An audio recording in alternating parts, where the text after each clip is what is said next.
themselves. Maybe just state your name.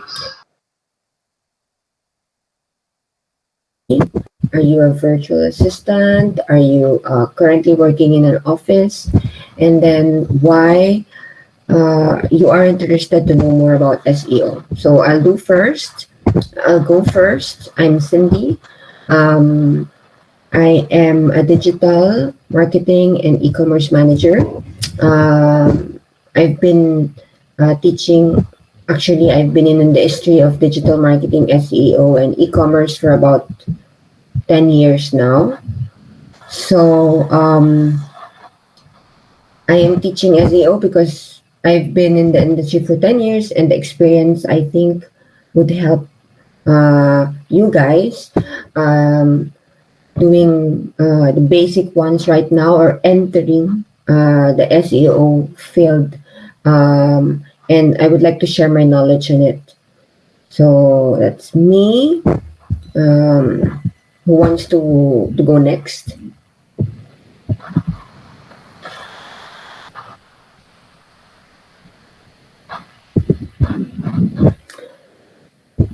You are in mute.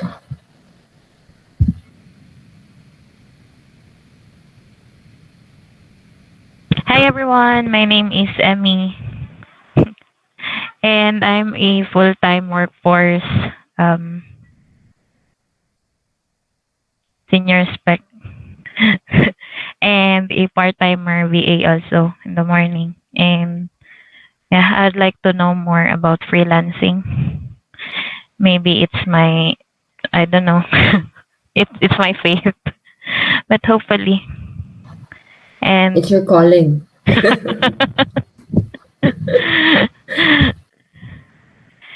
and yeah, ano pa bang gustong malaman niyo? Nasa Yeah, ano yeah, ka, that's what in nasa, particular field in virtual assistant you are in?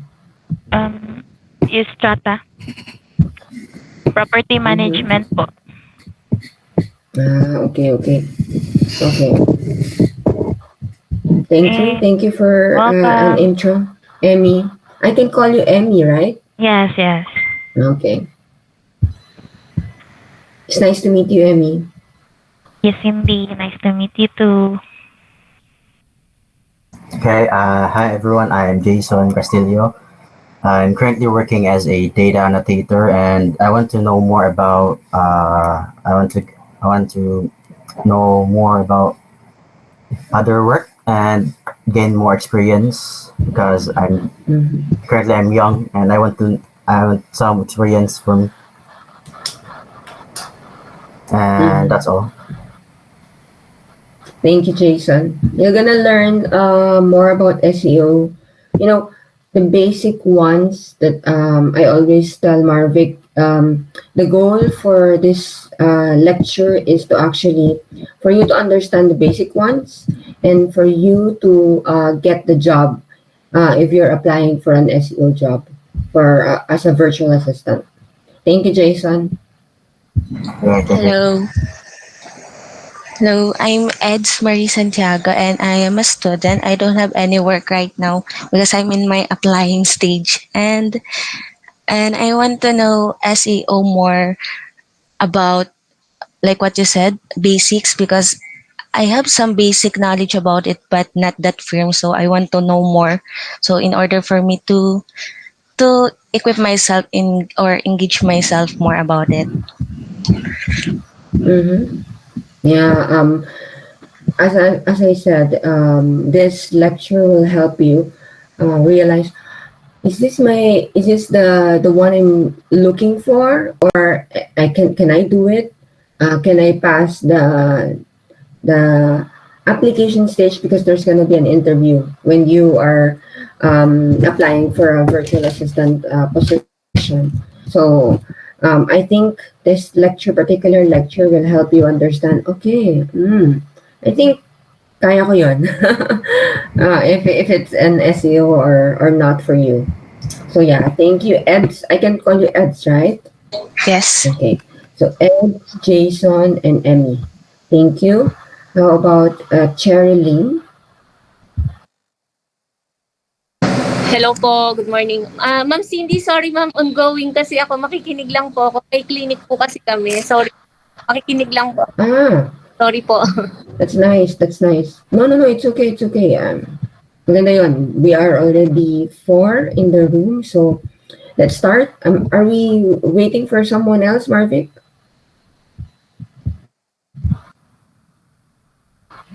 I think, yeah, kumpleto na tayo. So let's start. Let me share my screen. And then, guys, prepare your, what do you call it? Phone handy. We're going to be, I'm trying my best to make this session as interactive as possible. So there's going to be a small game about the lecture. So just giving you an info on that one, and then I'm gonna share my presentation right now. Okay. Can everyone see my screen? Here we can. Okay, good, good. Okay.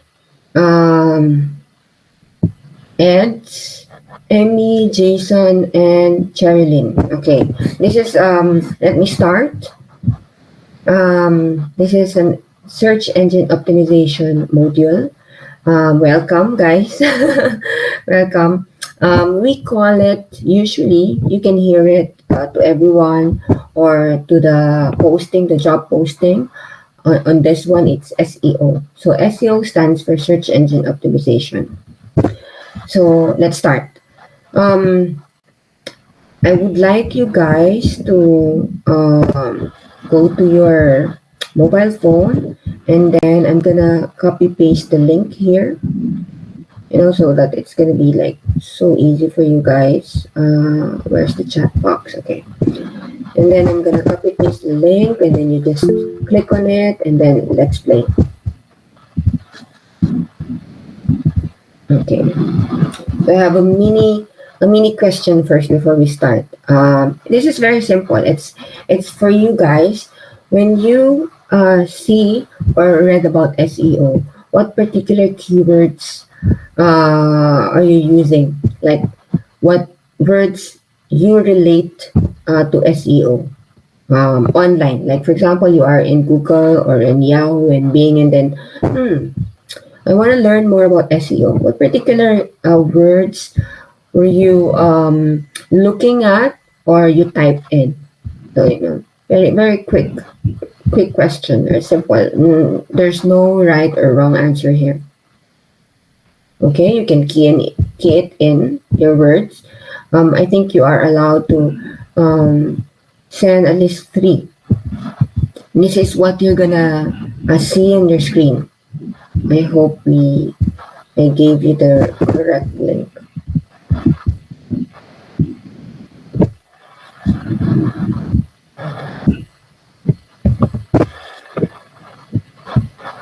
Okay.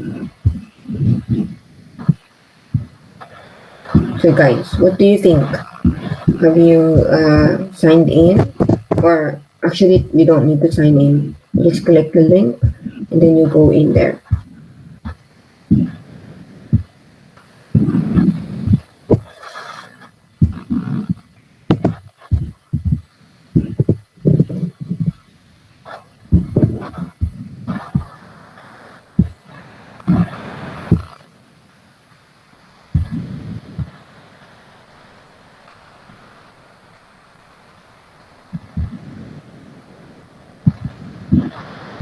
Okay. Thank you. Okay, words. Actually, this one, SEO job, actually the basic ones are very lucrative in terms of, when you're doing job hunting, you see a lot of this. Like, they are looking for a part-time or a freelancer junior search engine optimization specialists. So for the one who's doing it, we call them a specialist. It is connected to Google, and We're gonna learn more about SEO, how it works, what it is, and scope, and how to start on it on this lecture. So, yeah, those are actually keywords that you use to search on Google or Yahoo or Bing. We call it uh, search engine because that's where you search. So let's start. Thank you for participating on that one. So, um, what particular thing you see in this image? Actually, first thing is, nakikita niyo ba yung image ko? Nakikita niyo ba yung pinapakita ko? Yes. There Yes, ma'am. are there are three images in front of you. What do you think are these images? Palagay ninyo. May mga kulay siya. Do you have any idea what this one is? No idea. Or may idea tayo. What do you think?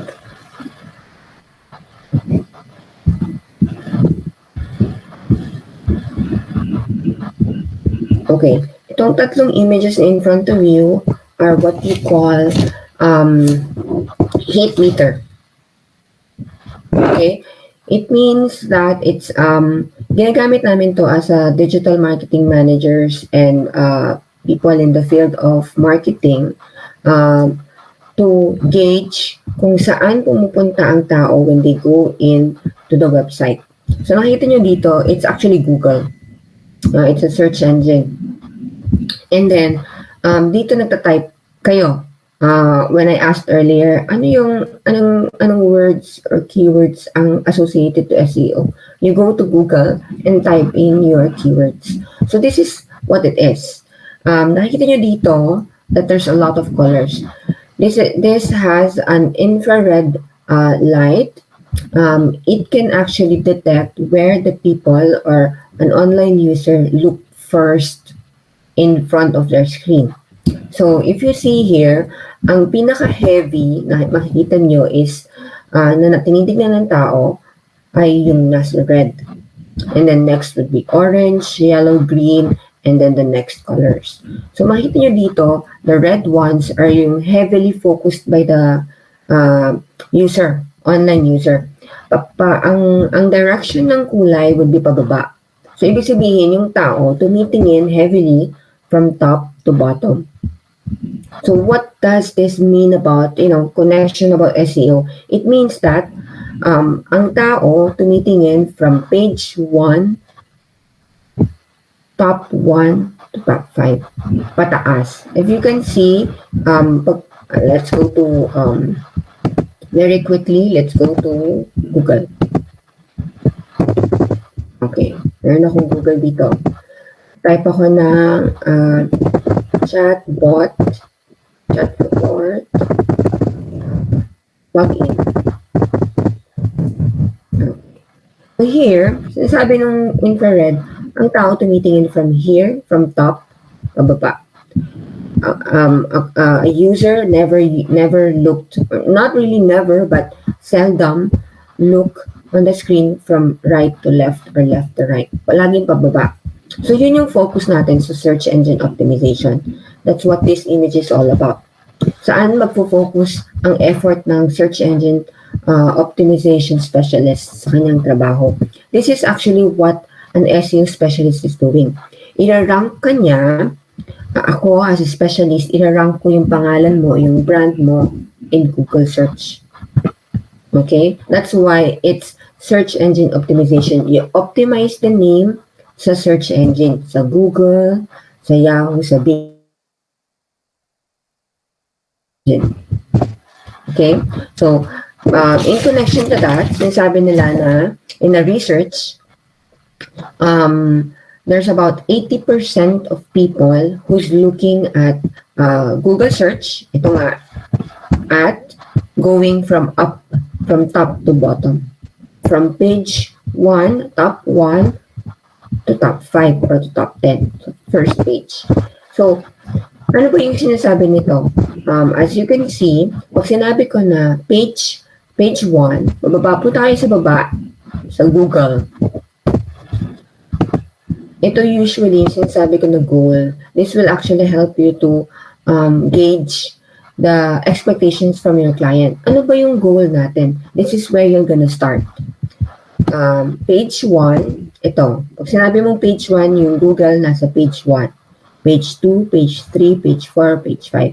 So for SEO, ang goal lagi, ang sinasabi ko sa client ko is, we want to aim page 1. Gusto natin maipakita yung brand natin sa page 1, top 5. Ang bilang natin would be, tatanggalin natin itong 80. Hindi natin binibilang sa count ang 80. Later, I'm gonna explain it. But we're going to count from, let me just go back to my screen. So, ang count natin, ang goal kasi is page 1, top 1 to top 5. So, ito yun. 1. Sorry. Okay. Ang images are not counted under SEO. Usually, they are under e-commerce kasi shop to. So, you count here. 1, 2, let me just 3, 4, and then 5. That's how you count your goal. Ito yung pinaka-importanting hahanapin ng client mo. Ano bang goal natin? Our goal is page 1, top 5. Why? Because that's where the majority of online users are going. Kasi ito yung binabasa nila. Okay? Clear ba tayo sa goal natin? Yes. Okay. So we deep dive on what SEO is. As mentioned, SEO stands for Search Engine Optimization. Pero ano ba talaga to? It's actually a digital marketing strategy. Part siya ng strategy nyo. Ano ba yung digital marketing strategy? Ito yung combination of your effort online para ma-promote yung brand. Ano ba yung mga strategy na yan? Pwede kang gumamit ng social media. Ito yung Facebook, ito yung YouTube, ito yung Twitter. Next, pwede rin part yan ng PR, public relation. Ito yung ko-connect ka sa mga influencers, that's part of it, or mga celebrities. And then, you also have the offline effort. So, what it means is, ang SEO ay parte siya ng overall marketing strategy ng isang brand. So, it's a composition of a lot of things at ang SEO is part of it. Ibig sabihin, yung effort na ginagawa ng specialist is part of a bigger picture para ma-promote ang brand. Now, ano ba yung process ng, a simple process of SEO for you guys to understand? Meron ako dito, on your screen, you will see a simple process of it. I don't want to go deep dive on it, pero I'm gonna explain further what these are. So, sa SEO kasi, you have to understand and know sa client mo kung nasa na silang stage para matulungan mo sila. So, for this particular one, meron tayong client, like for example, si client wala pang website. So, first thing, hindi ka makakagawa ng SEO kung walang website ang client mo. So, ang pinaka-importante, dapat si client mo may website. Okay? Why? Because sa website, ilalagay lahat ng content. How are you going to build the content if you don't have a website? Saan mo ilalagay yung mga content mo? Content includes a blog. This one is an example of a blog. Ang blog is actually the priority in search engine optimization. Ang specialist can be a writer, can be an IT guy, but it doesn't necessarily mean that you have to be both. Ang SEO specialist optimizes the page, optimizes your content. So, pwede kang mix of that, an IT person or a writer. Pwede namang hindi, basta alam mo yung basic things on how to do optimization. And I'm gonna discuss it later on. So, in here, as I've mentioned, dapat may website siya because ang client or ang brand dapat may website because that's where you're going to put the content. That's where you're gonna build your content. Pwedeng blog, as mentioned. Pwedeng videos. Pwede siyang vlog. Pwede rin siyang images. So, pwede yun yung mga content na yun. But majority of the time, in search engine optimization, kailangan natin ng blog. Why? Why do we need a blog? Because we wanna put in, gusto natin gumamit ng mga keywords. Ano ba yung, ito kasing mga keywords na to ang makakatulong sa atin to rank on Google. So, example, bakit ba kailangan natin ng words? Because when you go to Google, you need words, right? You need words to search on a Google search engine, like Google. So, ito yung kailangan natin para gumawa ng blog. Ano ba yung kailangan, consideration on how we're going to pick a keyword? Kailangan, like for example, you are, as a online user, you are looking for a pet shop. So, ano yung mga keywords na kailangan mo? Pet shop. These are the keywords. Usually, pag nagsisearch ako, kailangan ko ng location kasi napakalaki. So, lalagay ko near me. Dahil, lalagay ko ng Philippines because nasa Berlin ako. So, lalabas dito yung mga pet shops in Germany. So, I'm gonna type in Philippines to be sure that we are on the same search list. So, I'm gonna skip all of this. Later, I'm gonna show you and tell you why, but I'm gonna skip that and focus below. So, itong mga keywords nito will help me as an end user to look for what I am looking for, right? And on a SEO specialist side, yung mga keywords na to will help me to rank my brand para pumunta siya sa 1, 2, 3, 4, 5. Do you get, guys? Do you get what I mean? Yes. Okay. That's why when you build content, you need keywords. You have to decide which keywords are relevant, related, and relatable. So those are the 3 things that you need when choosing a keyword. Relevant, related, and relatable. These are the 3 R's. Dapat, ang keyword mo, relevant sa brand. For example, Pampers. Ano bang relevant na keyword sa brand na Pampers? Pag Pampers ba, milk? I don't think so. It's not relevant to the brand because Pampers is basically for diaper. So, words like stomach pain related to a stomach or a tummy of a baby is related to, poo-poo, right? So, yung poo-poo, a kid will poo-poo, it is related to a diaper. A kid needs a diaper and a diaper is related to Pampers. So, that's a relevant keyword for the brand. Related. Yes, sabi ko nga kanina, it should be connected doon sa brand mo. Kasi kung gagamit ka ng mga keywords na hindi naman relevant and related to your brand, hindi mako-connect yun. It's not what you call consistent. It's not a consistent content. It's not a consistent keyword for your brand. And relatable. It means that yung user makaka-relate doon sa keywords mo. Yun yung usual nila na ginagamit.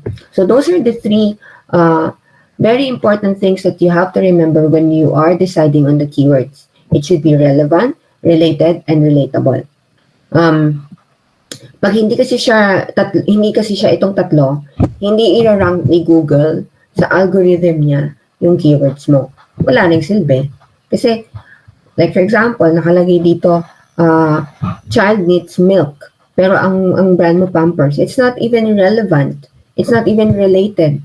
Yes, relatable siya because it's may layman's terms, simple words, but then hindi siya related sa brand mo. So, kapag hindi related yung keywords na yon sa binibenta mo, sa brand mo, hindi siya relevant para kay Google para ipakita to sa mga tao na dapat makakita nito. Like for example, mom. Si mom ang laging bumibili ng product na Pampers. So, hindi relevant, hindi related ang keywords na yon sa kanya. So, hindi niya yung papansinin. So, that's basically what this one is. Kapag nakapag-decide ka na on your keywords, you have to add it on your content. Pwede mo siyang ilagay as a caption para sa video mo, sa image mo, or pwede mo siyang ilagay sa blog mo. Usually, specialist in a brand, in a company, meron silang sariling writer. So, anong ginagawa ni search SEO specialist? An SEO specialist check if these keywords are relevant to me. If the keyword is relevant to the brand, related, and relatable. Kasi, hindi rin naman pwede na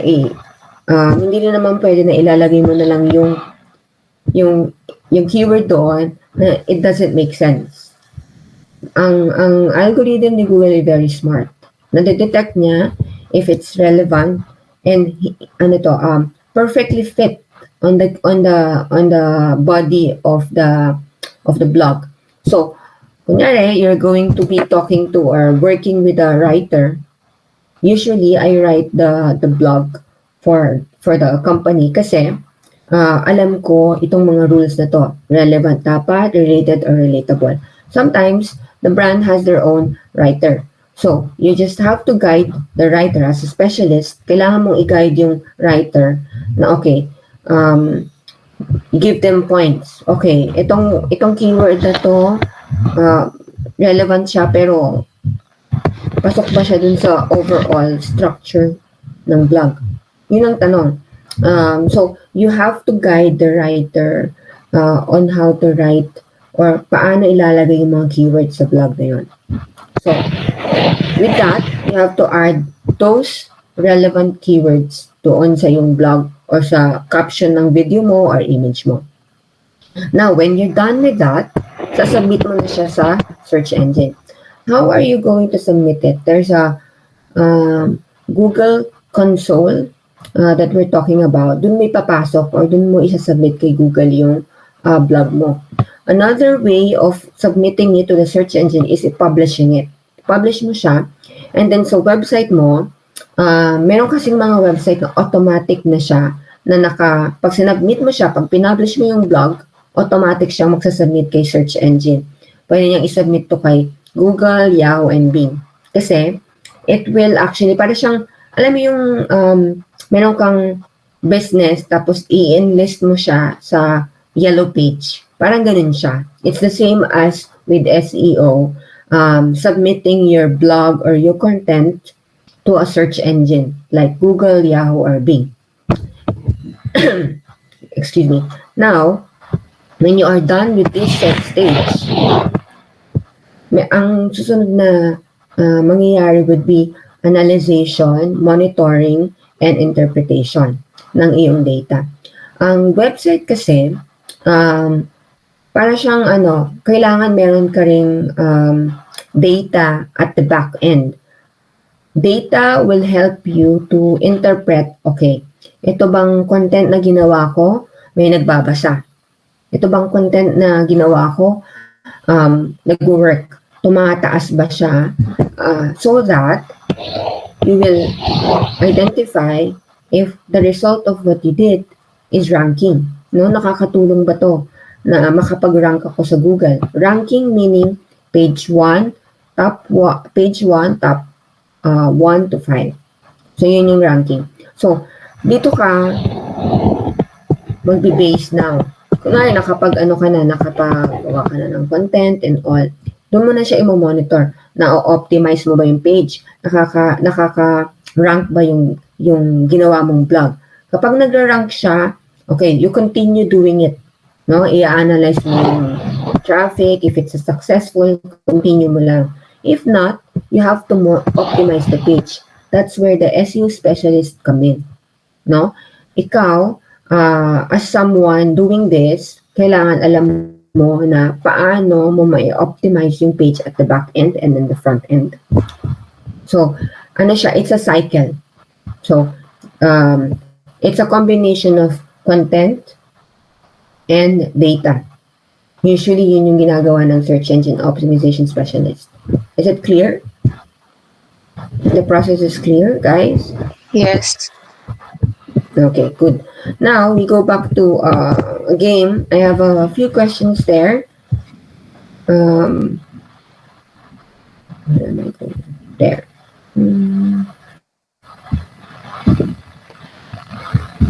Okay. So in your Mentimeter, I have at least 5 to 6 questions. So the first question is here. What do you call the natural way to enhance website visibility without using a pay-per-click service? So this is like an upfront question of next topic. If you have an idea kung ano siya. Okay. Okay. So this is an intro question of our topic. The next topic would be, okay, ano ba yung two ways? There are two ways kasi sinasabi ko optimize. The word optimization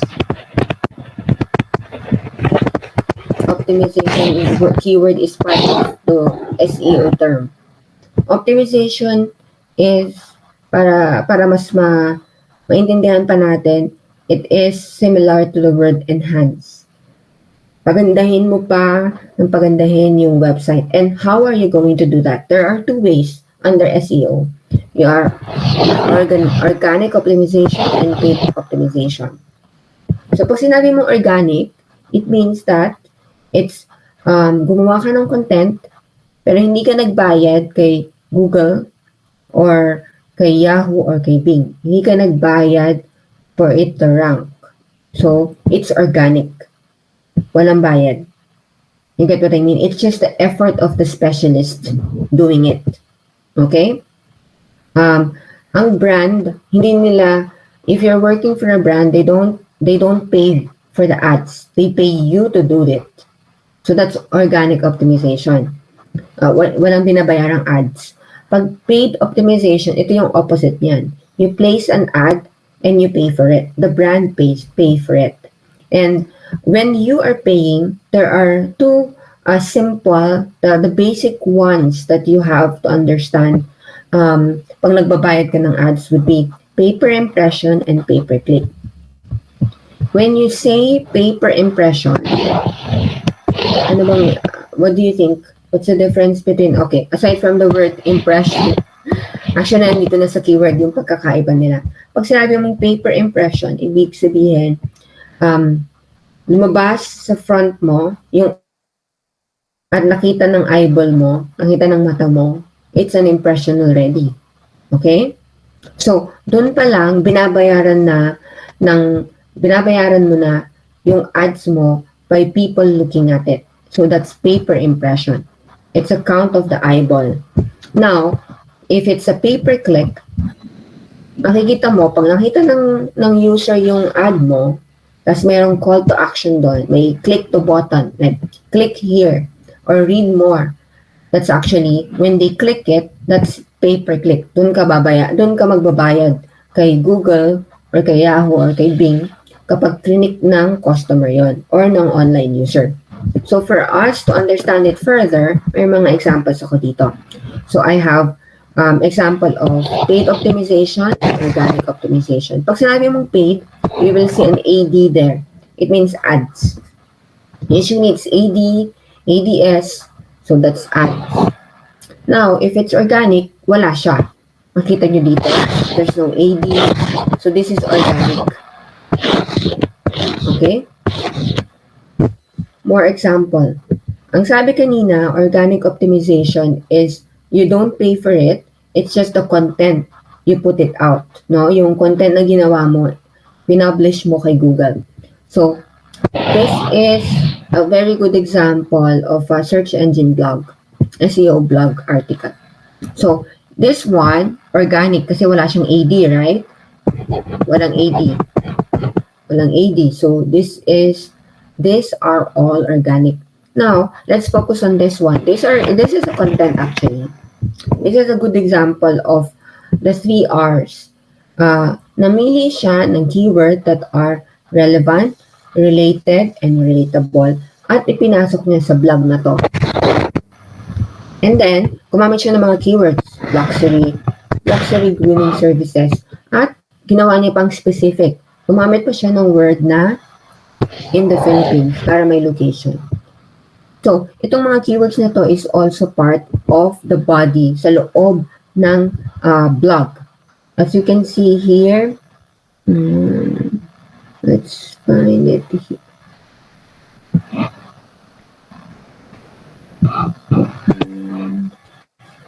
Grooming services, and then Filipino is under the Philippines. So, gumamit siya ng mga relevant keywords. Actually, ang Brittany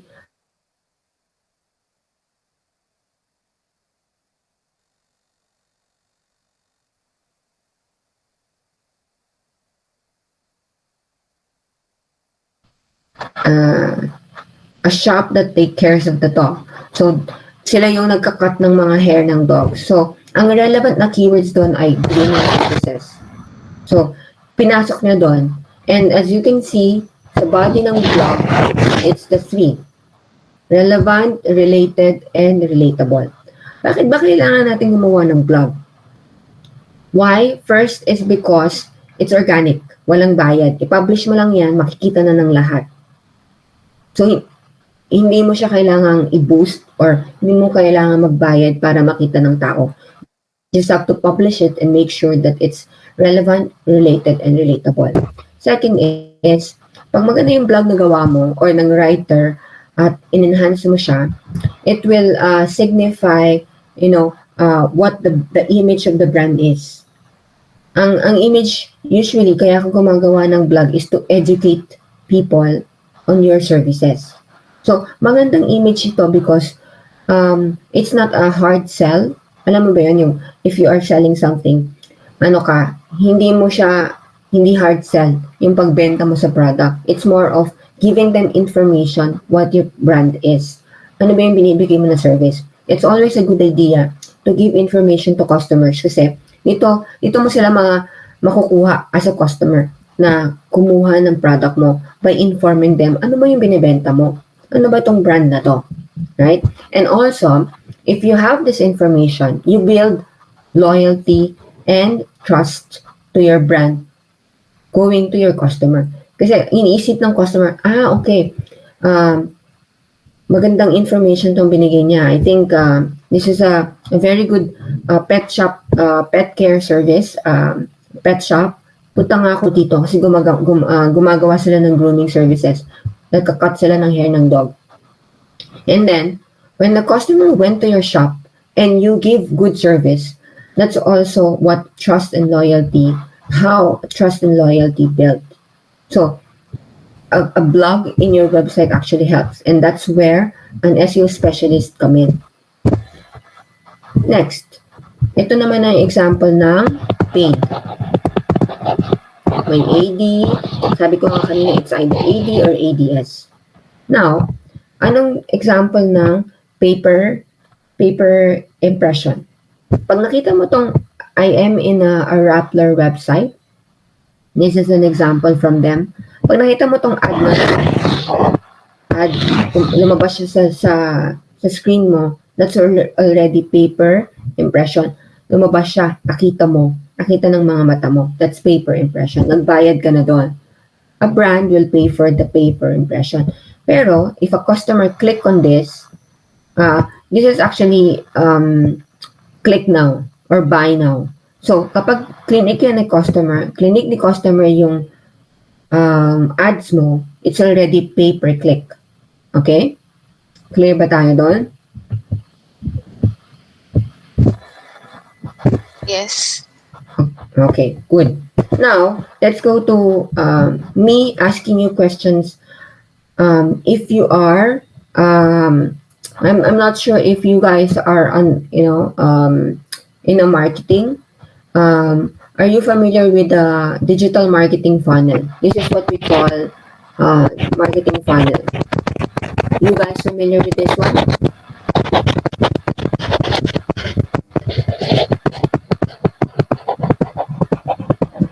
Ito, alam mo yung embudo? Everyone is familiar with embudo. When you want to pour something in a bottle na maliit yung opening, ilalagay mo yung embudo doon. It's the same thing. Para pumasok lahat ng water or ilalagay mo dun sa bottle, you need an embudo. And for digital marketing, it's the same thing. Kailangan mo ng funnel. Para ma-capture mo yung attention ng customer mo.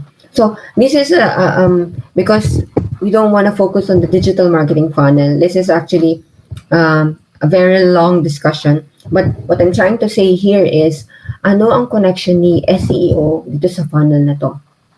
Okay? Mag-uumpisa ang funnel sa awareness.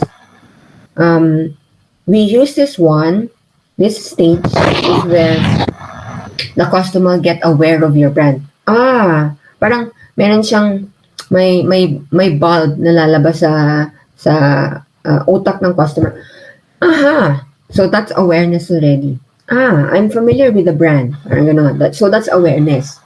Interest is interest. Nagkaroon ng when they saw your brand, nagkaroon sila ng interest. This is the brand. Ano kaya ito? Those are you enhance or you enable them to get an interest on your brand. So, pagtapos ng interest, they will make a decision. They will say, decision like, for example, yung sinasabi kanina, pay-per-click. You give them, you make them aware and interested with the ads or the blog that you created, and then to make a decision to click on it and read on it. Interesting to. I want to know more. So that's a decision already. Now, an action would be, pumunta sila doon sa website mo or tinignan nila yung brand mo, and then they buy products from you. That's an action from a decision. Okay? So, gumawa sila ng action. Actually, itong funnel na to, it only shows you na yung mga tao, lahat ng tao na capture mo for awareness, and then, pagdating sa bottom ng funnel, lumiliit siya. Why? Because hindi lahat ng aware sa brand mo ay bibili sa'yo. Right? For example, Starbucks. You guys are aware of Starbucks as a coffee, right? A coffee brand. Now, gumagawa sila ng mga campaigns for you to get aware of them and their products. Maganda yung mga images to entice you para magkaroon ka ng interest with their brand. Now, when you are interested, you make decision. It's either you go and learn more about it or not. So when you decide to learn about it, you go, click on it, and then if maganda tong product na to, you make action, you buy it. So, ang tanong, where you think an SEO will benefit? Saan sa funnel dito, sa palagay niyo magbe-benefit ang brand when they use SEO? Sa palagay niyo, where should the brand use an SEO on this stage of the funnel? Jason, what do you think?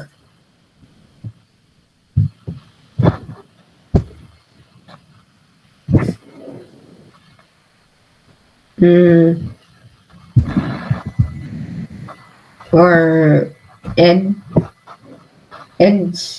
what do you think? Where?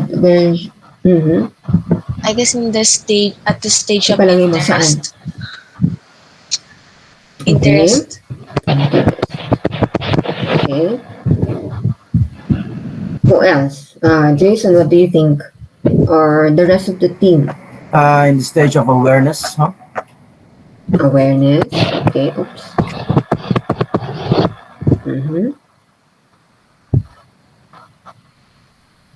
Hindi sa decision, hindi sa action.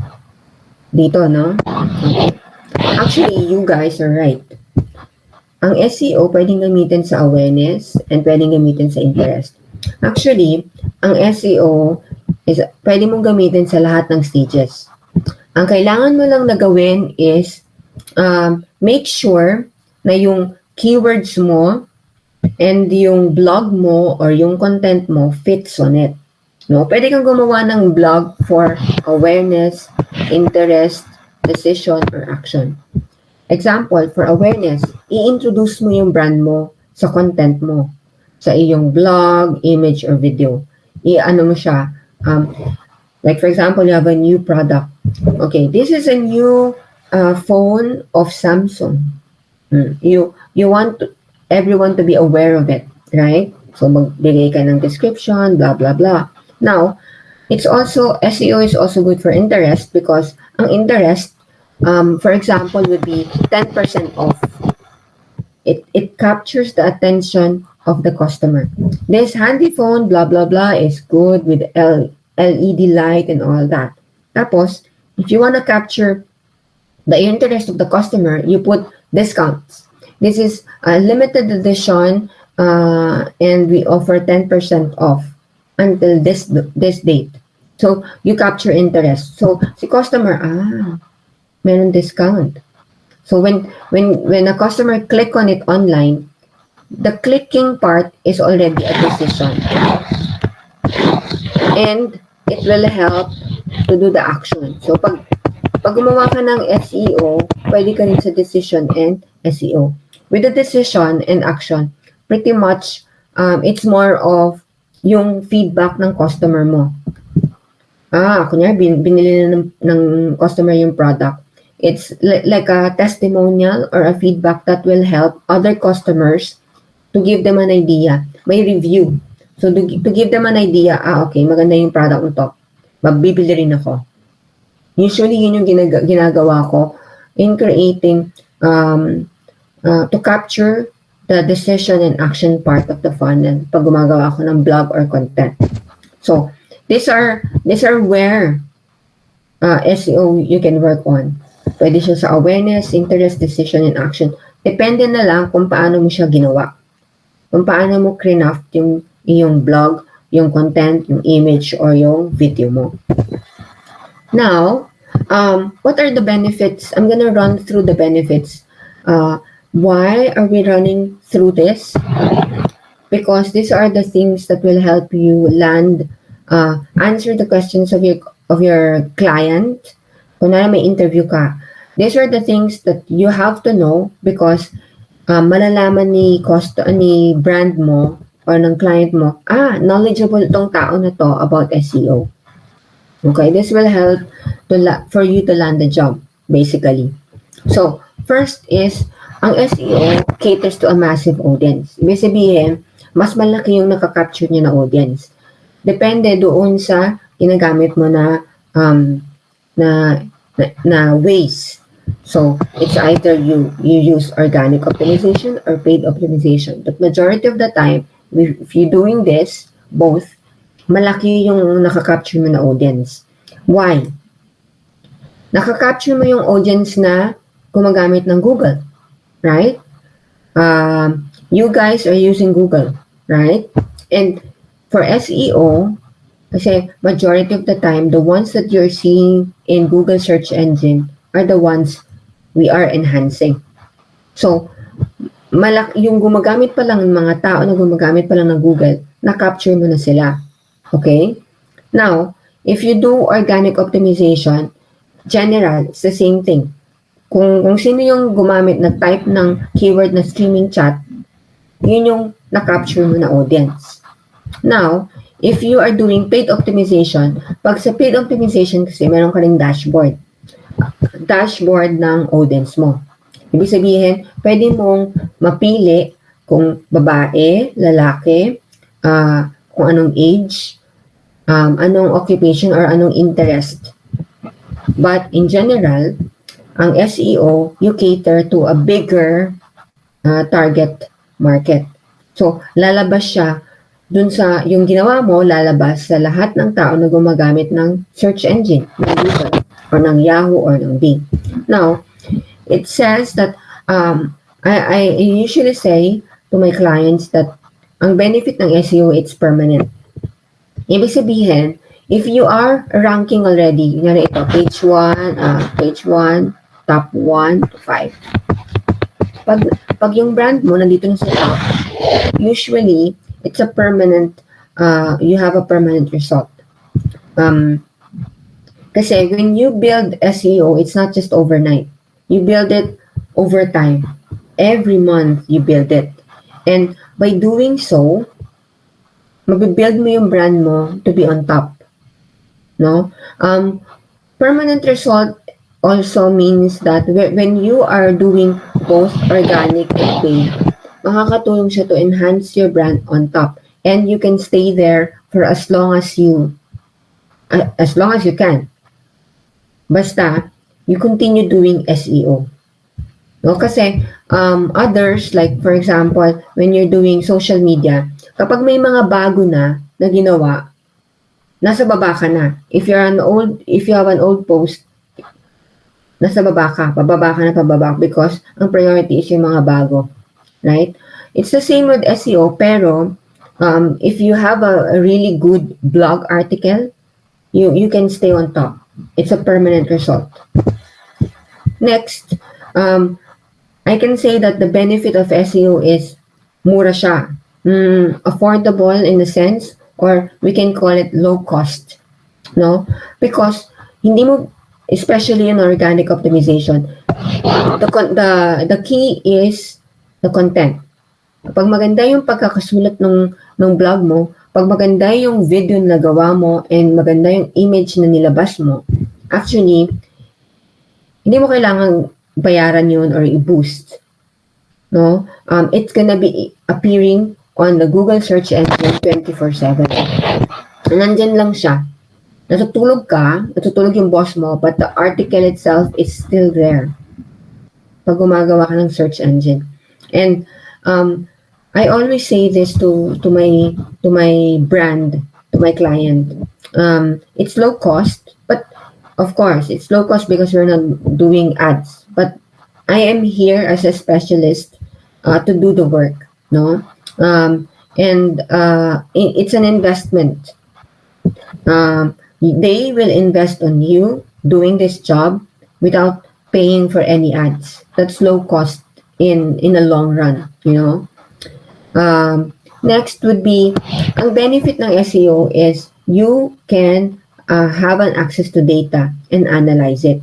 Ang data, for example, ilan ang traffic na napupunta or pumapasok sa website.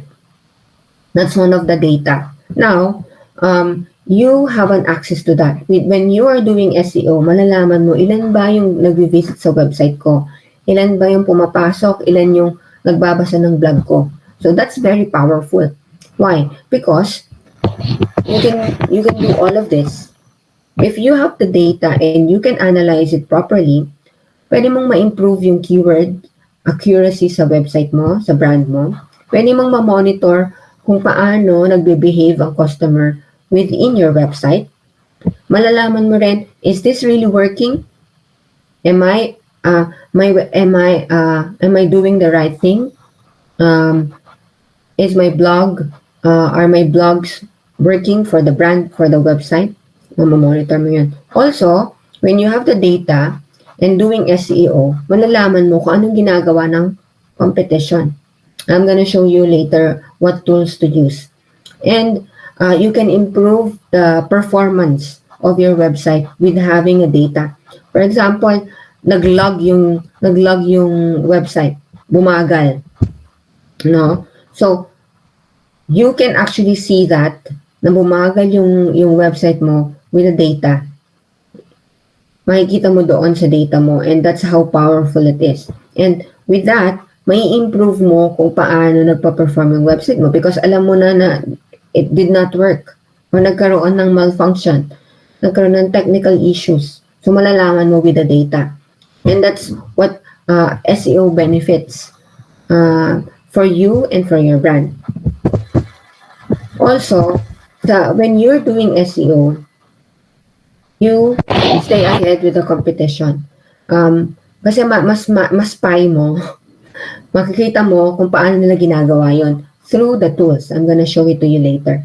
But with SEO, makikita mo yung on how they perform, and at the same time, malalaman mo, okay, ganito pala yung ginagawa nila. Pwede mong i-enhance yung work mo by just monitoring the competition. That's a very a good plus to your brand. Ano sabihin ng usability?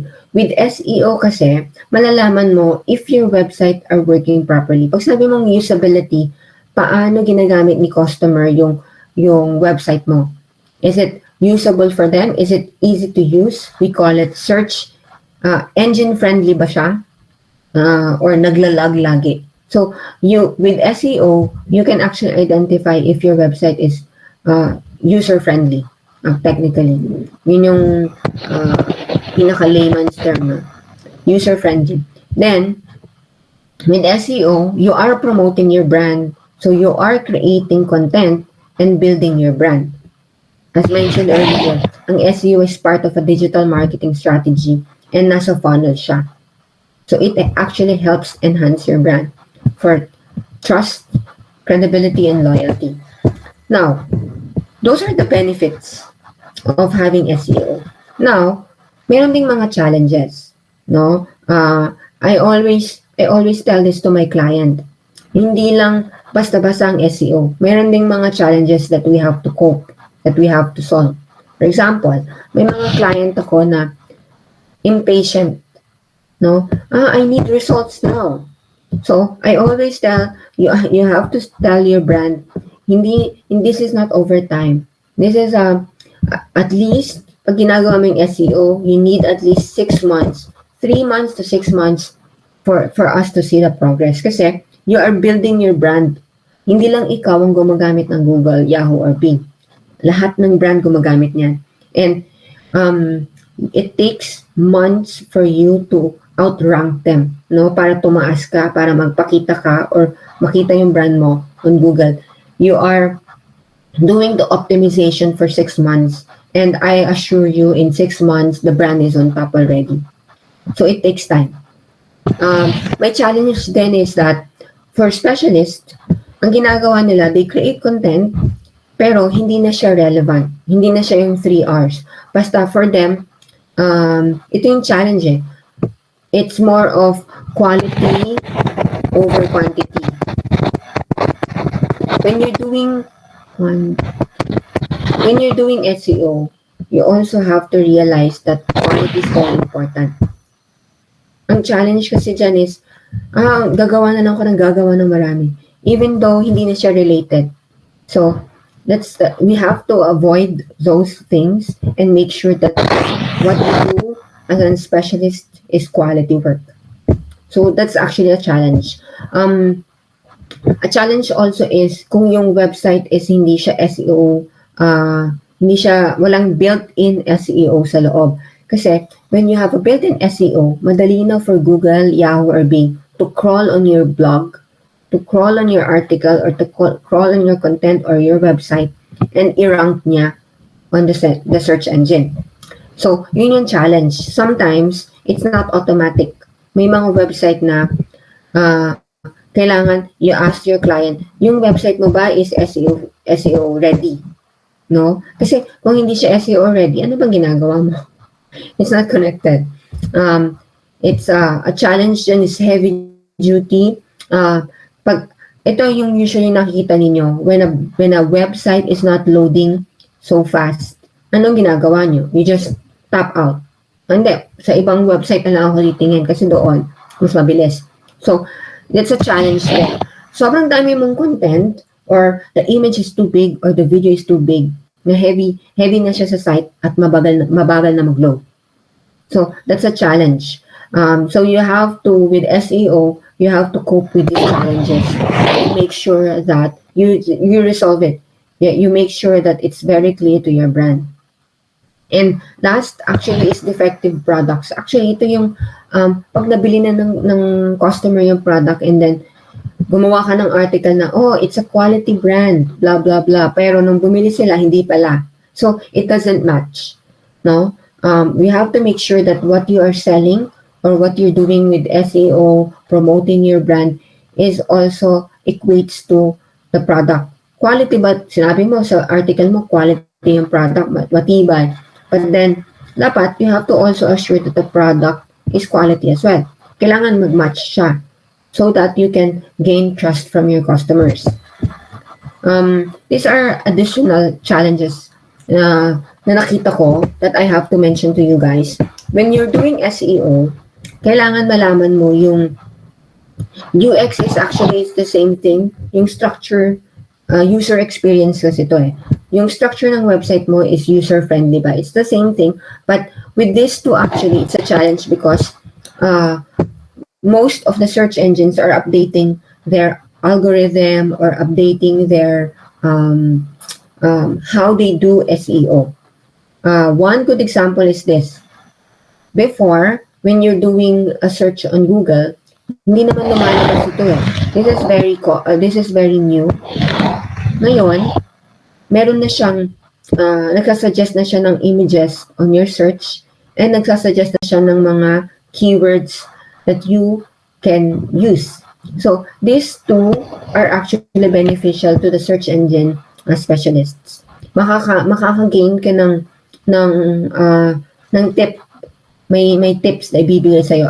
Ginagamit pala ng customer ito. Painting ideas, easy. So, itong nasa baba, you can also consider that when you're choosing for a keyword for your brand. No? And this is a challenge because dapat ikaw as a specialist, updated ka dito sa mga bagong features na nilalabas ng search engine ni Google, ni Yahoo, or ni Bing. Also, there are two things. You have to be very cautious in terms of the competition. Yung mga competitors mo. I have here, this is a free tool, Google Trends. You can see here kung ano yung trending na topic. And with the trending topic, if it's related to your brand, you can use it to create content. So, also, that's also what your competitor is using. So, you have to make sure that you're ahead of competition by knowing what's trending. So, that's a challenge for specialists. And next would be for you to make sure that your boss or the brand itself understood what SEO is all about. Ano ba yung ginagawa natin? That's why I'm sharing with you guys what are the benefits and challenges because itong mga owner of the businesses, they actually don't know.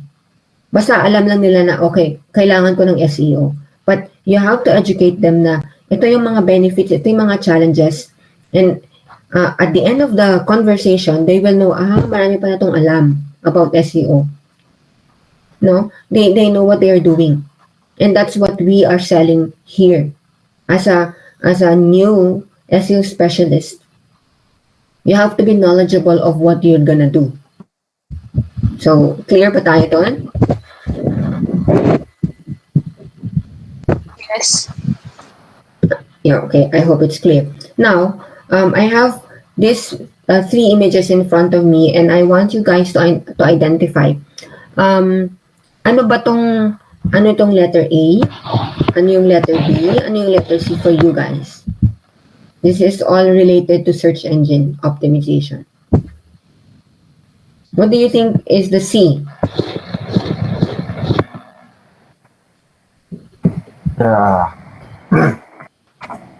letter C. Can I speak now? Okay. For me, the letter C is the data of the gathered The website. by. Okay. Sorry, gathered by? Gathered in the search engines like Bing, Google, and DuckDuckGo. Yeah, correct. Okay. How about C? How about the B? What is that? What is this B image? is the keywords that the customer or the people that searching for specific things or words. Yeah. Okay. And the A itself is the search engine, which is Google and Bing. Okay, nakikinig si Jason. Actually, Jason is correct. Itong image na ito na tatlo are the three key players in SEO. So, yung letter A, yung letter B na sinasabi ni Jason, customer, ito yung nagsa-search online. Correct. Ang tawag natin doon ay searchers. Kailangan malaman niyo itong three key players na to later because it will actually impact how you do it. Kasi kung hindi mo kilala kung sino yung customer mo or yung searchers mo, paano mo maibibenta yung product? Correct? Para siyang sales. Hindi mo maibibenta yung cellphone na to kung hindi mo alam kung sino yung gagamit. Right? So it's the same thing.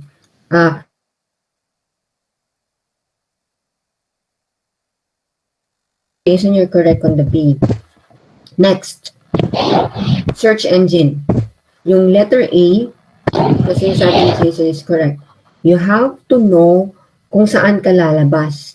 Kung saan lalabas yung ginagawa mo, yung keywords mo. So, ito yun nga, search engines. Ang pinaka-popular na search engines I've been telling you guys about this is Google. Ito yung pinaka-popular. Yahoo and Bing. Bing is actually owned by Microsoft. Yahoo, Google, it's very common to us. So itong tatlong giants na ito, yun yung laging ginagamit. These are the search engines used usually by the users. So connected siya, right? Now, tama rin yung C. It's the data. No? Sino gumagawa ng data? It's the marketers. It's you, the SEO specialist. Ikaw yung mag-i-interpret ng data. Ikaw yung gagawa ng connection mula kay user, kay customer, papunta kay search engine. Kasi gagawa ka ng blog, ng content, ng image, and ng video. So, these three are the key players when you're doing SEO. And you have to understand how it works. Why? Understanding them will help you identify paano mo gagawin yung trabaho mo.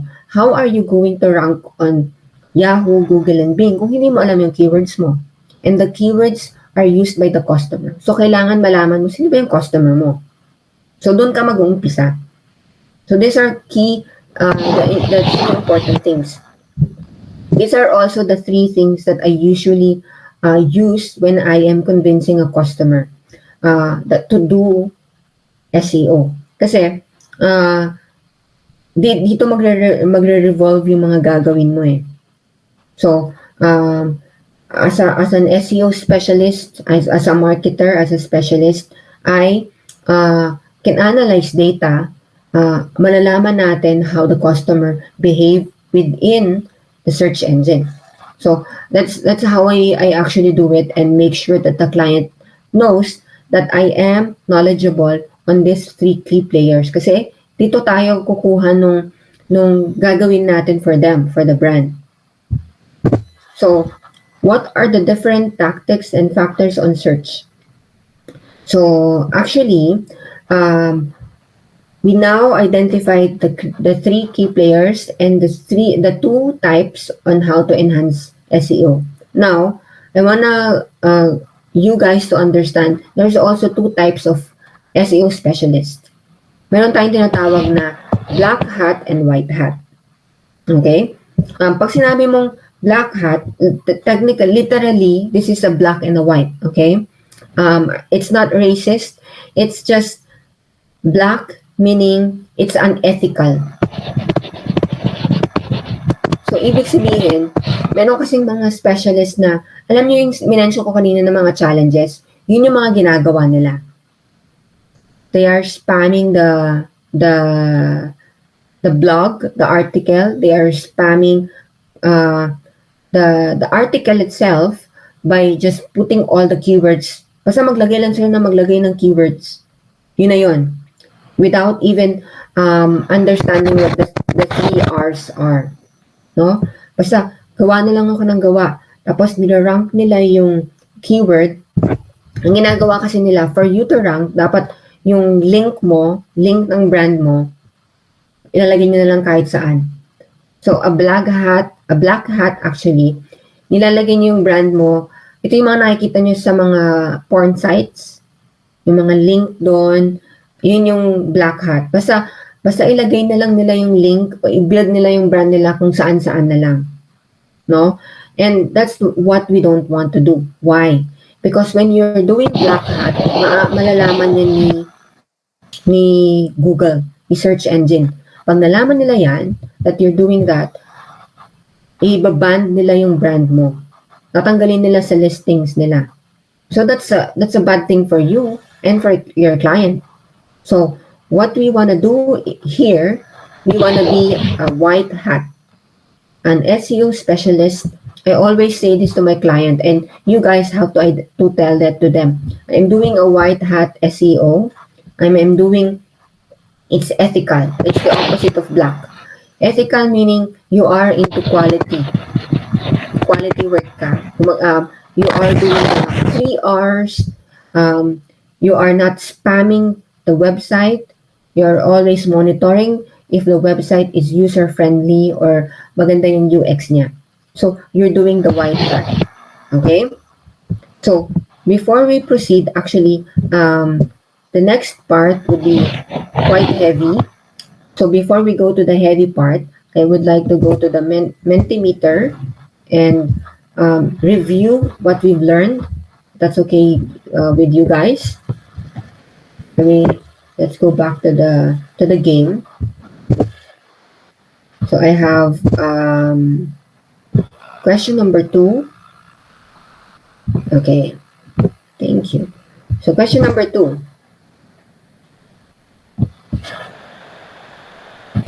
Is it the payment that accumulates by the number of times the ad is displayed on the site? Nakita mo. What do you think about this? It's a type of ad. Yay! Someone's listening. Okay, correct. It's paper impression. O, ano naman yung pay per click, guys? Is when the customer or the user click the ad and you edit it. Correct. Okay. Third question.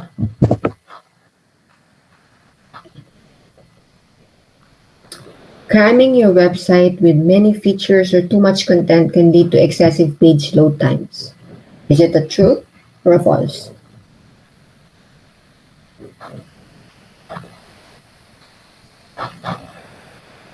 Yay! Correct. Cramming your website is part of the challenge, and you have to avoid that because we're gonna focus on quality over quantity. Okay? Quality dapat lagi yung trabaho. Okay. Question number 4.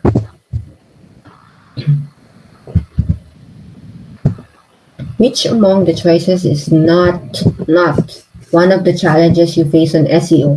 Not a challenge.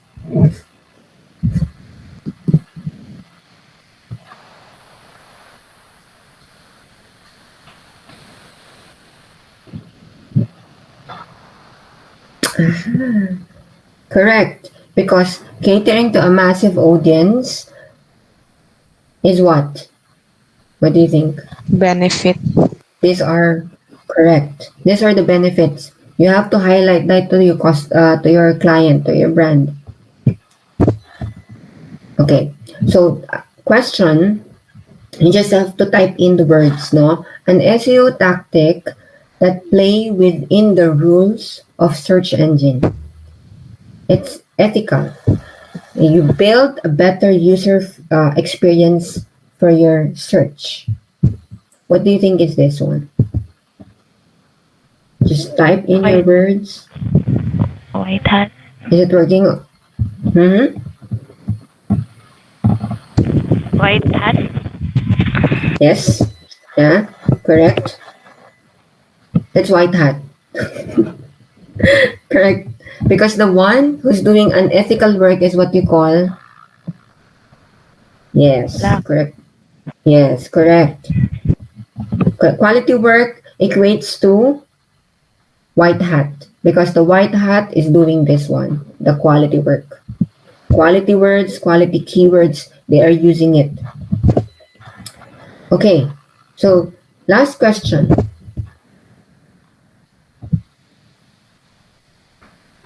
A type of search queries. Oh, okay. This is uh, in preparation for my next presentation. Para malalaman nyo na rin what it is.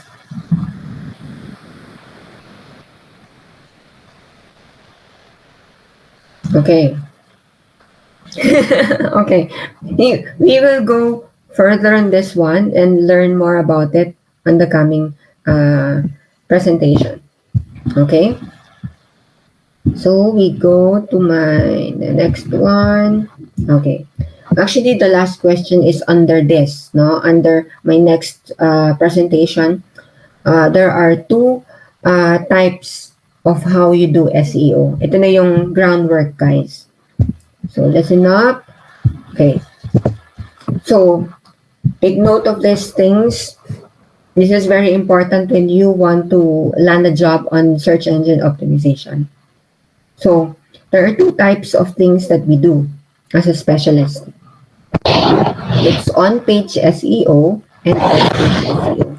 These are the types of work we do to rank on Google. Remember, when I told you about earlier,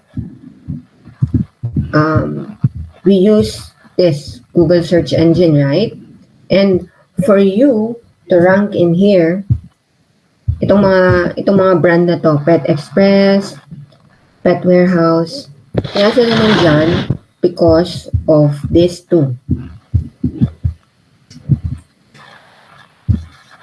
On-page SEO and off-page SEO. Pag sinabi mo na on-page SEO, nakafocus ka sa website mo.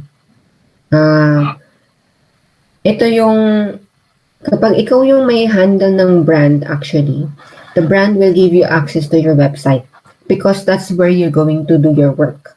Right? So, you have to, meron kang, ito yung tinatawag natin na controllable actions. Kasi meron kang control. Because, you have a control because hinahandle mo yung website and all of your efforts, when you say on page, all of your efforts are on the page. That's why it says on page SEO. You are on the website, you have control on the page. So, pwede mo siyang i-optimize. You enhance your own website. So, yun yan. Now, the opposite of on-page is off-page. So, it means that you are doing your job, these are uncontrollable. Wala kang control dito. Bakit? Because you are building your name outside your website.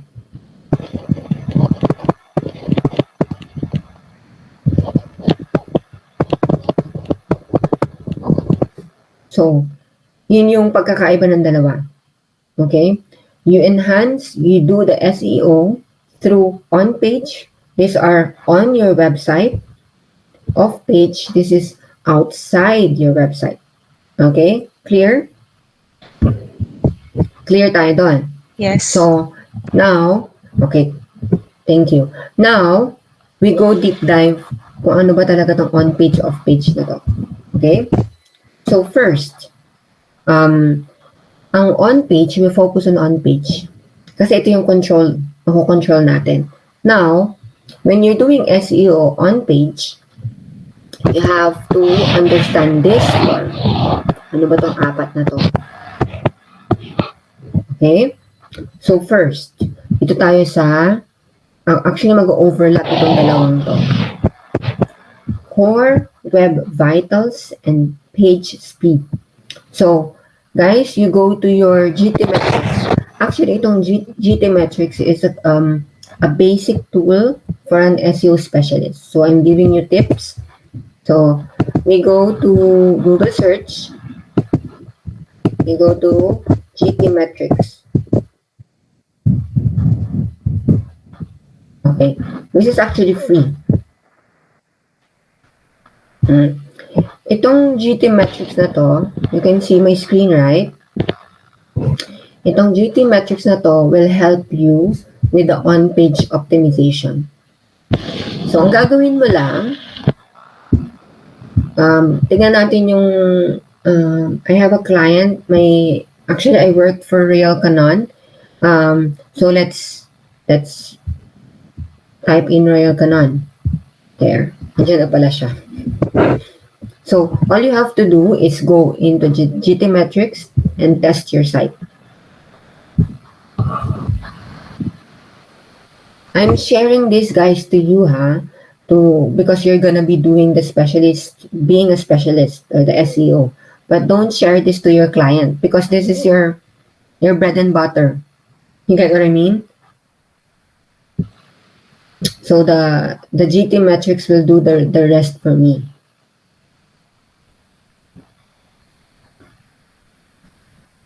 Medyo mabagal yung pag-a-analyze niya.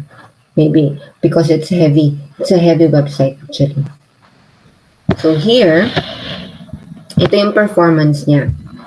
So when we go back to my slide, this is actually what the core web vitals are. Ano ba yung core web vitals? Ito yung core. Ibig sabihin, ito yung how do you call it? The basic, the most important things to look into when you are doing an on-page optimization. So, kailangan itong tatlong to pinaka-importante. Okay? So, you have to identify what is LCP, or largest contentful paint. Okay? What does that mean? Ito yung loading time. Kunwari, pumunta ka sa website. Let's go to a website. Another client of mine is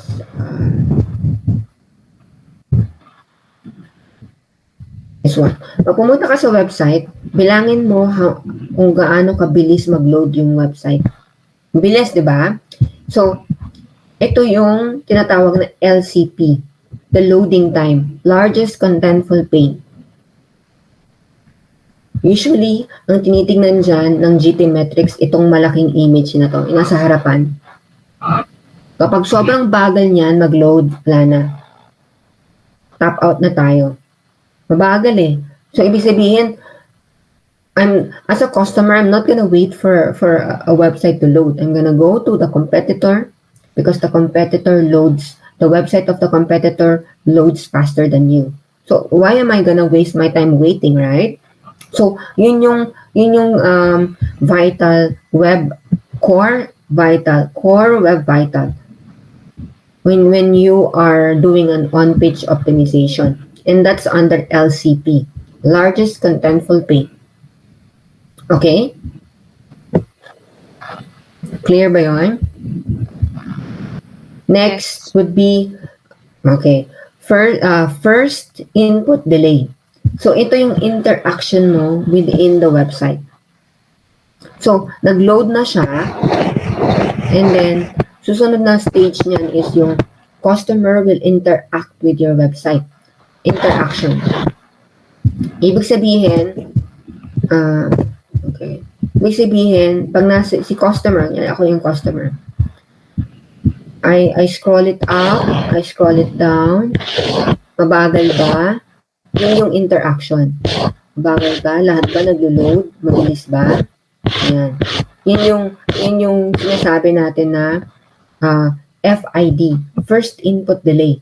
Yung interaction, nag-load na, di ba? Nag-load na yung page.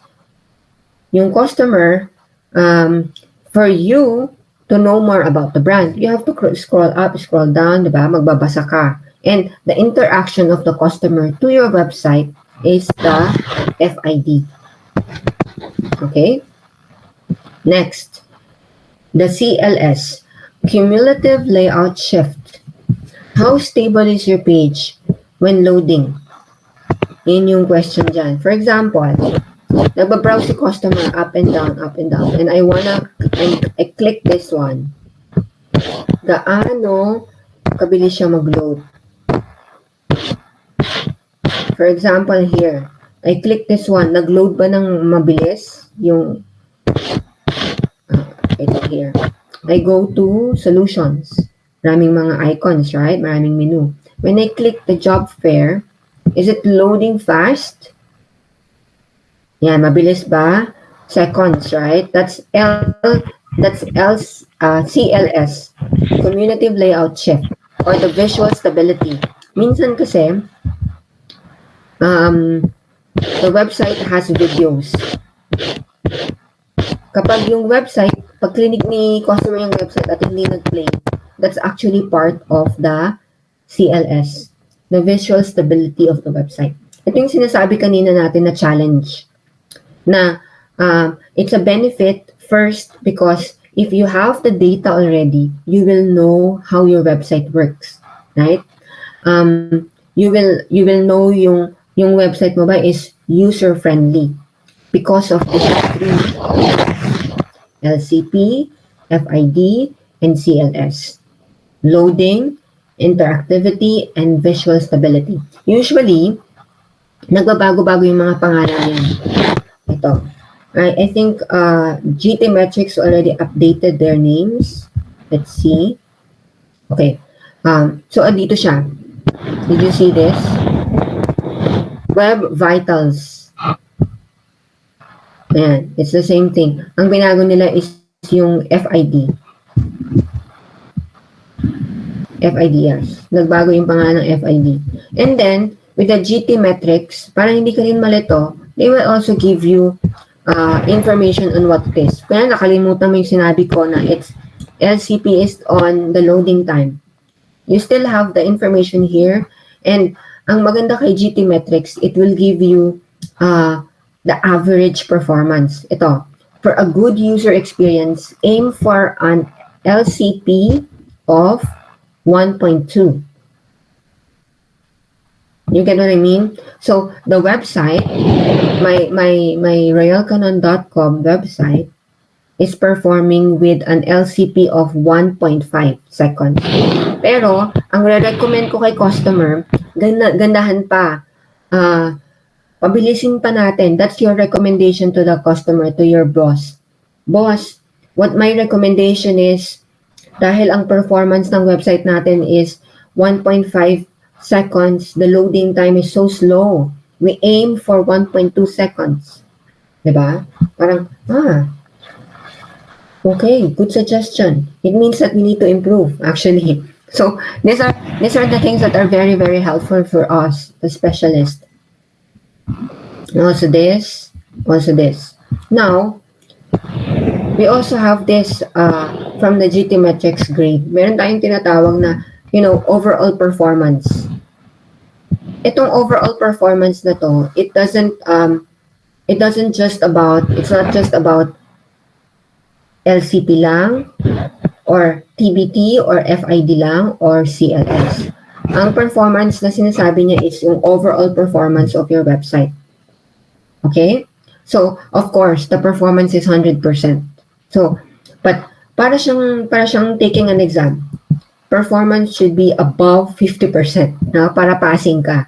So, it passed 72%, but then you aim for 100%. That's the performance of your overall website. So, it's the same thing with the structure, how the website was built. Actually, itong structure na to, it's also helpful to have an IT guy to consult with. Kung yung brand mo or yung client mo should have an IT person, and then you give this suggestion to them. 84% well-structured yung website. Siyempre, ang pinakamataas 100%. So, there. So, those are the basic ones that you have to know when you are doing SEO on page. Okay? Clear ba tayo doon? Yes. Okay. Good, good. So, i-ano nyo na, i-bookmark nyo na yung GT metrics. It's gonna be very, very helpful. Especially if you're analyzing data. And si GT metrics kasi nagbibigay siya ng suggestion, yung pinakita ko kanina. Okay, the performance of LCP is 1.5 seconds. Dapat mag-improve pa to 1.2. That's my suggestion. Right? So, very helpful. Now, we go to page speed. Actually, for page speed, I am recommending this one.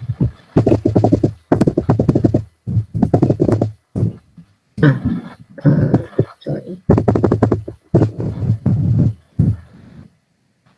Sorry. Page speed. So, okay, I'm gonna click this one. So, this one is very helpful for you guys. So, aside from GT metrics, you have to use this one to identify what the speed of your page.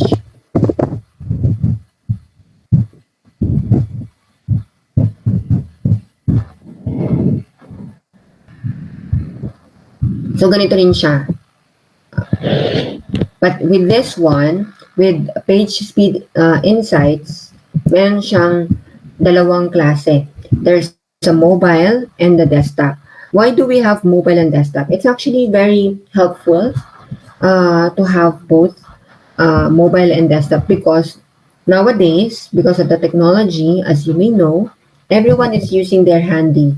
Everyone is using their mobile phone. So there are websites that are actually not user-friendly. Ibig sabihin, hindi siya interactive with the website. With a handy. May mga maganda kasi na ang website is mobile-friendly. Kunyari, naka-portrait. Iba kasi yung image ng portrait sa cellphone, iba rin yung image ng website mo pag nasa laptop or nasa desktop. So, this is very helpful to use. Page speed insights. So, I hope that's page speed is basically how your page is speed or performed in general. It's the same as what the GT metrics is doing. But what I'm giving you now is two free tools, GT metrics and page speed insights. So that's very helpful for you guys. Now, we go to content quality is already given. When you do content, you have to make sure that it's quality, as mentioned. You do it as a white hat specialist. Okay? Now, for the title tags, when you say title tags, these are the tags at the back end of your article or your content or your image or your video. So, pag sinabi mo kasing title tags, parang ano siya, parang hashtags, no? But this one, instead of in the social media accounts, title tags are at the back end of your articles or your blog. So these are the this is actually under this one you're looking at is under WordPress, and WordPress is you use it to create website. So actually what you do here is you have to team up with an IT person from the team, from the brands, from the brand. So, pag sabi mong title tags, these are the title tags that you have to create. We call it first meta title, meta description, meta keywords,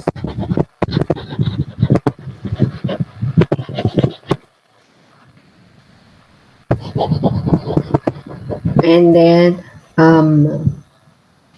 what is the other one? Title, description, keywords, and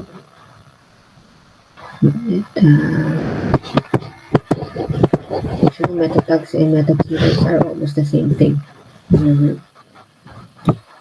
Okay, so these are the things that you have to come up with. Actually, ito yung sa SEO specialist kasi we usually use dinatagdag lang natin yung meta. No, it's actually coined for the back end. But technically, it's more about title, description, keywords, and tags. Okay? These are the things at the back end na kinocrawl. Ito yung ginagamit ni Google para ma-justify if you are a white hat. Second, if you are using relevant, relatable, and um, uh, relatable keywords for your brand. So, kailangan mo makakap ng title. Title should be dapat connected doon sa whole body of the blog. Description, usually ginagawa kong description, nandun na rin yung mga keywords na ginamit ko. Usually, in a blog, there are about at least 4 to 6 keywords under sa loob ng blog. Usually, ito yung ginagawa ko. So, for the meta keywords, you can use all of the 4 to 6 keywords that you have. Yung tag is like a hashtag. It's a hashtag actually. Pwede mong gamitin yung keywords and just add a hashtag. But the most important part of this title tags would be the title and the description. Dapat it's short and precise. The title and description actually describes what the content is. Kung blog siya, image and video. Dapat usually lagi ganito. And you will be the one to share it to the customer or to the brand because these are enhanced. Ito yung makakatulong for on-page optimization. Okay? So, those are the things that you can do on page. Now, we proceed with off-page optimization. I hope the on page is clear. So for off page optimization, there are 4 things that you can do. We go first with pinakamadali. Pinakamadali would be mention and social media. Social media kasi, it's not your website. It's your account, but it's outside the website. Na gets nyo? That's why you can do off-page optimization on your social media. Because it's outside your website, but it's your account. So, ang gagawin mo dito is you make sure that you have all of the social media accounts with you. Meron kang Facebook, meron kang YouTube, meron kang Instagram, Twitter, or even TikTok. So, it also actually enhances your ranking on Google search engine, social media. Next, mentions. When you say mention, actually, this is like when you are collaborating with social influencers. So, ang mangyayari dyan is they will mention you. So, for example, we got for Real Canon, when I worked for Real Canon, we used Solen Yousaf.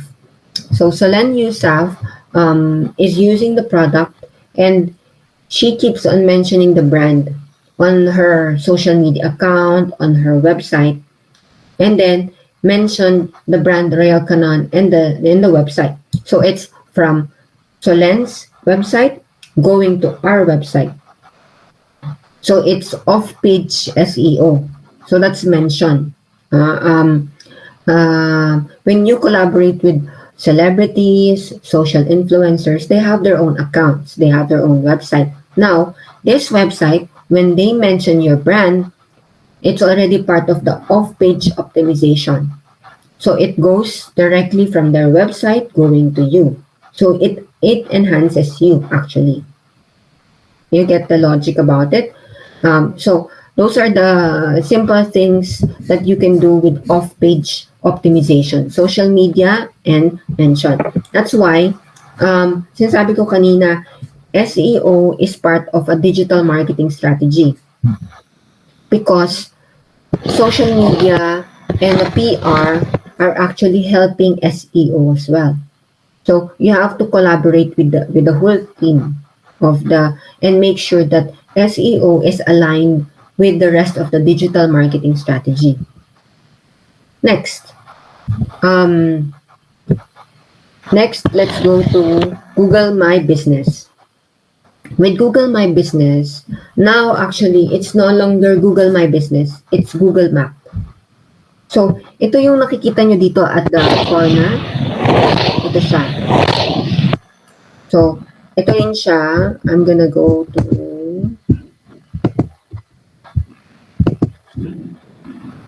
to give you more example.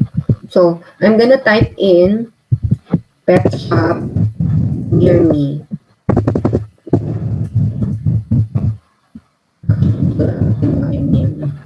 Philippines. Okay. So, this one, can you see my screen? The one here, listed here, are Google Maps. Actually, this is part of off-page optimization. Ang gagawin mo, you create an account for them para gumawa ng ganito. Para lumabas sila sa corner. Ito yung nasa corner pag nag-google kayo. Yun. Google Map or Google My Business is now called Google Maps. So it's very easy for you to rank on page 1, top 1 to 5 kapag meron kang Google Map account. Why? Because Google helps Google. So Google search engine is own Google Maps, correct? So kung nakagawa ka ng account for Google Maps, you will be easily ranking on Google because it's the same company. They want you to create one, and it's very helpful to customers. Kunwari, you go somewhere, it's always Google Maps. So for a business or for a brand, it's always a good idea to have a Google My Business account or Google Maps account. So that's part of off-page optimization. Okay? Clear? So, dun tayo sa pinaka-heavy. The heavy part of this one is the backlinks. Backlinks actually is a combination of knowing the basics of SEO and having the experience of doing SEO. So, now, there are a lot of types of links for backlinking. So, we have internal links. Pag sinabi mong internal links, these are your links. Actually, this is semi on page because the internal links you do this on your website. So, for example, blog A, ang gagawin mo, si blog A, meron siyang traffic na 1 million traffic. Meron 1 million na taong pumupunta sa blog A. What you do is, you create an internal link. Gagawa ka ng connection, internal link to blog A to blog B para matulungan ni blog A si blog B na mag-rank or dumami yung views or yung traffic. How are you going to do that? With a hyperlink. But you have to make sure that the blog A and blog B are related. No? Kasi if kinonect mo lang siya, actually hindi siya magra-rank. Hindi siya pipick up ni Google search engine because hindi sila related. Again, the rule is 3R. Relevant, related, relatable. Okay? So, for example, yung blog A is connected actually to blog B. So, you can actually create a hyperlink between them para ma-benefit si blog B kay blog A. That's how you do an internal linking. Okay? So, outbound link, on the other hand, is it's you creating link from your end. Kunyari, this is actually not the, I don't suggest this too much to my client because first, it benefits the other party.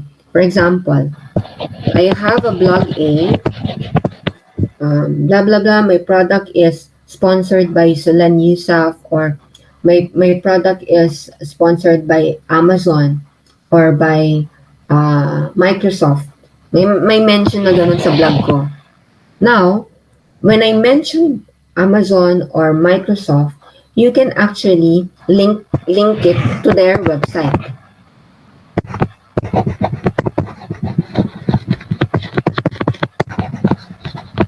Ang benefit naman ng outbound link, you create credibility na ang previous client pala ng brand ko is Microsoft and Amazon. Actually, it gives more credibility on your brand. But the catch is nililink mo yung blog mo sa kanila. Ibig sabihin, yung traffic palabas. So that's basically, you have to be very careful on outbound links kasi palabas yung traffic. Pero kung, for example, kung ang client mo nga is Microsoft and Amazon, I really don't mind mentioning them in the blog kasi credible to mga brands na to. And if I talk to them, okay, i-mention ko yung name ninyo sa blog ko. Maybe I hope you also mention my name. So those are the things that I usually do, but technically it's outbound link. So medyo risky kasi pinapalabas mo yung traffic from your blog, from your website going out to a different website. So it's in some incidents it's beneficial, but majority of the time you don't want people to go out of your website, right? So I don't really recommend this, but that's one of the backlinks that you can do. Next would be branded social links. This is also connected to social media, social media accounts. So what you do is you create as many social accounts as possible. For example, there's a lot of. Are you familiar with Reddit or Reddit? What is the other one? Online listings like the yellow page. Actually, this is connected to branded social links. Why? Kasi with those sites, you can actually create an account for your brand and then connect it on your social media account. Yun siya. You create account like for example Yellow Page or Yelp. So you create Yelp account. So para siyang you create a list online, a directory. Maraming online directories that are free. And then what you do is you create account with them like Yelp. You create an account and then you add the social links there.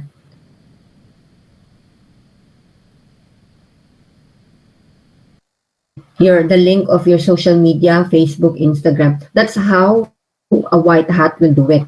Ang ginagawa ng black hat, ito yung ginagawa nila, yung naglalagay sila ng link sa mga porn sites. So we don't do that. We add our links as a white hat specialist. We add our links to credible sites like Yelp or Reddit or business list. That's on online directory. So magdagdag ng branded social links on online directories. That's actually it. You add the link of your website and other social media accounts. So next, the last one is inbound links. So inbound links actually is from other website. Ito naman yung gusto mo. Ito dapat na lagi ginagawa. To your website. Ito yung opposite ng outbound. So ang gagawin mo, like for example, Rappler. From Rappler, they will create an article for you going to your website. That's inbound link. Manila Bulletin create an article for you going to your website. That's inbound link. The inbound link actually needs your expertise, the one that I've already taught you about, at the same time, plus experience. Kasi, kailangan mo ng experience in here because you have to have contacts. You have to build your contacts. Right now, because I have, more than 10 years of experience with SEO, What I do is I collated all of my contacts from the US, from the Philippines, and from the Middle East. Those are actually where my clients are. So what I do is I collect them, and once I'm doing a job for them, I'm doing an inbound links. So all of my contacts, I'm gonna have them ask them, "Oh, can you create an article for us?" They will create an article and then go straight. They will uh, they will create an article and direct the traffic to our website. So that's inbound links. Clear?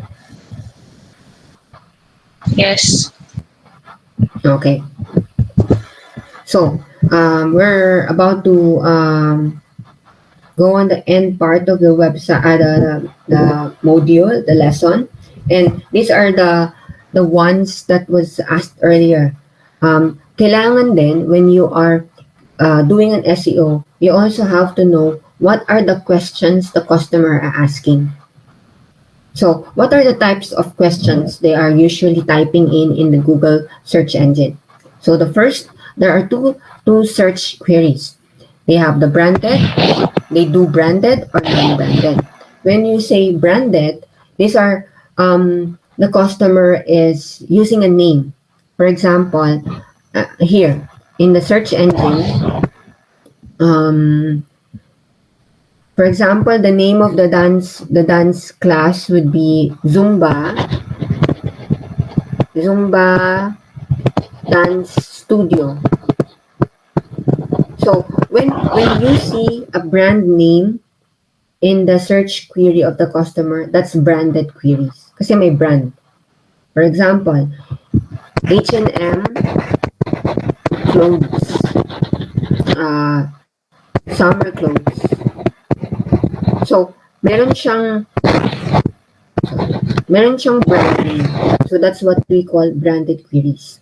And then the opposite of it is non-branded. For example, gusto ko lang ng, pet shop near me.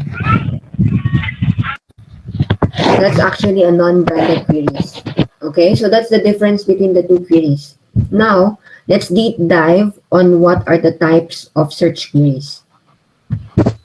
So, very simple.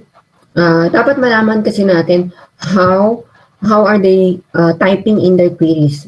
Why? Because this will help us identify what the keywords are. Ngayon kasi, it's keyword, what do you, deciding on what keyword to use.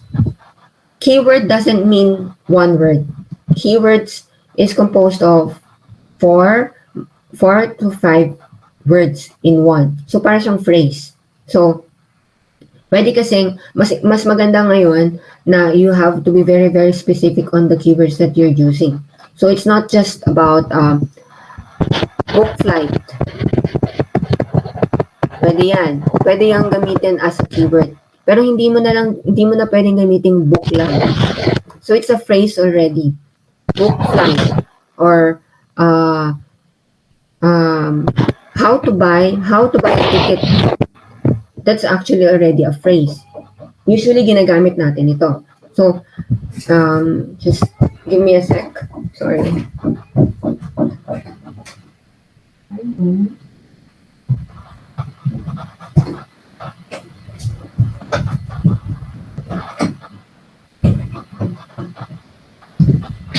So, ginagamit natin ito.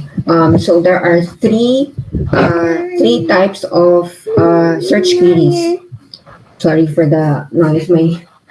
My daughter is already awake, but we're already on the end of the lesson. So, so there are three types of search queries. Navigational search queries, informational, and transactional. Very, very easy to identify. Pag sinabi mong navigational, andun yung brand. You navigate. The customer just navigates there. Ibig sabihin, alam niya na yung gagawin niya. Ita-type niya na lang yung gusto niyang mangyari. Yung usually branded queries. Kasi alam na nila yung gagawin nila. They can navigate already on the search queries. And then, when you say informational search queries, they still don't know what they wanna do. or what they are looking for. That's why ito yung mga question na how to book a ticket or how to DIY, mga ganon. So those are informational search queries because they are asking for information. They are looking for information. Now, the last one would be transactional search queries. Ibig sabihin, this is the decision and action part of the funnel. Kasi may transaction na. They've already decided and they make actions like buy a ticket or purchase, payment, purchase, buy, book. Not book. Book is for informational. But book meaning like ibubook ko na yung ticket. You get what I mean? So there's an action, there's a decision already made. That's why it's called transactional search queries. So additional information for you guys when you are doing your search engine already, search engine optimization.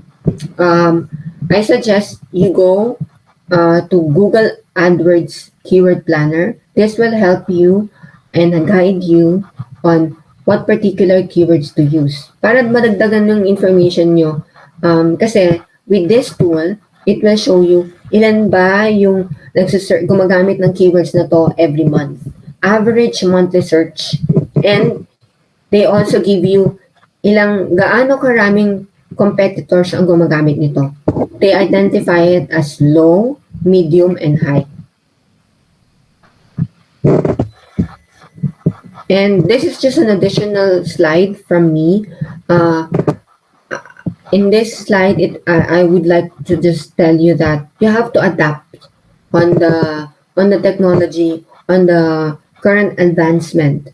Because ngayon, it's not just about typing. Yung mga customers kasi natin, they don't just type now. They also, used Amazon Alexa or asked Siri. So, meron ng the future of SEO is actually in voice-powered search. So, may ginagamit na sila, may audio na, and then that's how the customers are doing the search now. So, we have to adapt. An SEO specialist should know these things and should adapt on it. And the same thing, bago lang ito, it's the Google Lens wherein you take a photo of the product and Google will search for it for you on its own. No? Pakita mo lang yung image, malalaman na natin kung saan siya pwedeng bilhin. But usually, these are the things that are used on good for us to know na mayroon na pa ng ganitong may enhancement na in terms of how I do my work as an SEO specialist. So that's it. Any questions?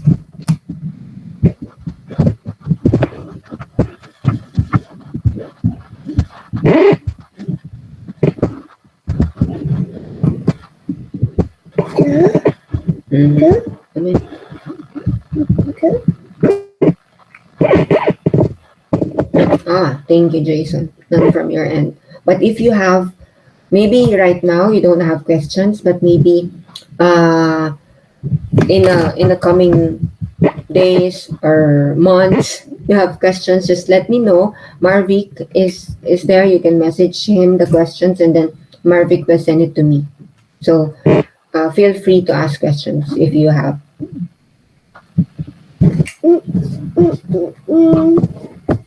So that's it from my end. Thank you, Jason, for that. Thank you. Okay.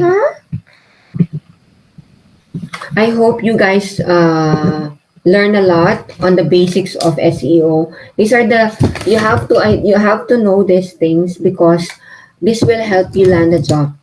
Kasi kung alam mo yung client na alam mo yung basic things, it means that you're knowledgeable on what you're gonna do. So now you will understand, okay, para sa akin ba ang SEO? I mean, it's better to understand the basic ones and know if this is really a passion for me. Kasi it's a hard work, of course, but understanding the basic ones will help you land a job.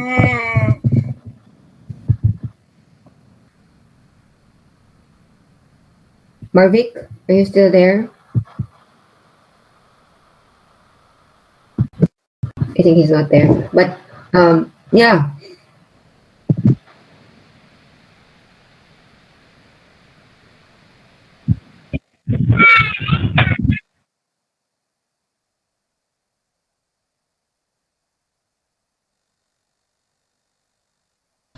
super busy.